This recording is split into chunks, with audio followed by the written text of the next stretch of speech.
మీ సొంత ఇంటి కలకు అసలైన నేస్తం బీబీజీ ఇండియా. అమరావతిలో నికార్సైన ప్రాపర్టీ కోసం కాంటాక్ట్ 0406903224.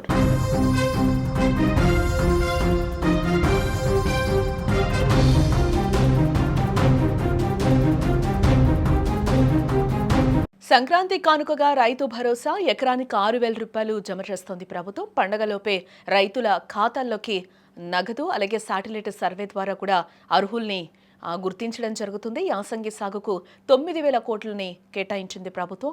1.5 ఎకరాలకు పెట్టుబడి సాయం అందించనున్నారు. పంట వేసిన భూములకు మాత్రమే ప్రాధాన్యత ఇవ్వనున్నారు.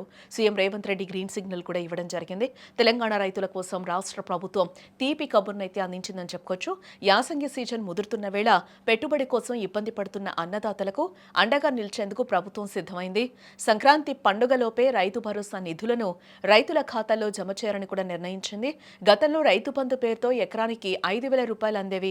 కానీ కాంగ్రెస్ ప్రభుత్వం ఇచ్చిన హామీ మేరకు ఈ మొత్తాన్ని పెంచిందని చెప్పుకోవచ్చు. ఇప్పుడు రైతు భరోసా పథకం కింద ఎకరానికి 6,000 రూపాయలు ప్రభుత్వం అందిస్తోందని కూడా చెప్పుకోవచ్చు. ఈసారి నిధుల పంపిణీలో ప్రభుత్వం పక్కా ప్రణాళికలతో ముందుకు వెళ్తోంది. గతంలో సాగు చేయని భూములకు కొండలు గుట్టలకు కూడా నిధులు వెళ్లాయనే విమర్శలు కూడా వచ్చాయి. అందుకే ఈసారి శాటిలైట్ సర్వే ద్వారా పంటలు వేసిన భూములను మాత్రమే ప్రభుత్వం గుర్తిస్తోంది. క్షేత్రస్థాయిలో అధికారులు ఇచ్చే నివేదిక అలాగే శాటిలైట్ డేటాను సరిపోల్చుకుని నిజమైన సాగుదారులకే ఈ సొమ్ము అందేలా చర్యలు తీసుకుంటూ ఉన్నారు. ఈ యాసంగి సీజన్లో రాష్ట్ర వ్యాప్తంగా దాదాపు 1.5 ఎకరాలకు పెట్టుబడి సాయం అందించారని ప్రభుత్వం లక్ష్యంగా పెట్టుకుంది. గత ఏడాది దాదాపు 80 లక్షల ఎకరాల్లో సాగు జరగగా ఈసారి ఆ సంఖ్య మరింత పెరిగే అవకాశం ఉందని కూడా అధికారులు భావిస్తూ ఉన్నారు. ప్రస్తుతం క్షేత్రస్థాయిలో సాగు వివరాల సేకరణ వేగంగా జరుగుతుంది.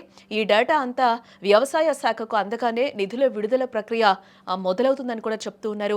ఈ పథకం అమలు కోసం ప్రభుత్వం సుమారుగా 9,000 కోట్ల రూపాయలు అవసరమవుతాయని కూడా అంచనా వేయడం జరిగింది. ఆర్థిక ఇబ్బందులు ఉన్నప్పటికీ కూడా రైతు సంక్షేమమే పరమావధిగా సీఎం రేవంత్ రెడ్డి ఈ నిధుల విడుదలకు సానుకూలతను వ్యక్తం చేశారు. పండగ పూట రైతులు సంతోషంగా ఉండాలని వారి పెట్టుబడి కష్టాలు తీరాలని ప్రభుత్వం భావిస్తుంది. మొత్తానికి సంక్రాంతి పండుగ ముందే రైతు భరోసా నిధులు విడుదల కానుండడంతో గ్రామాల్లో సందడి మొదలైందని చెప్పుకోవచ్చు.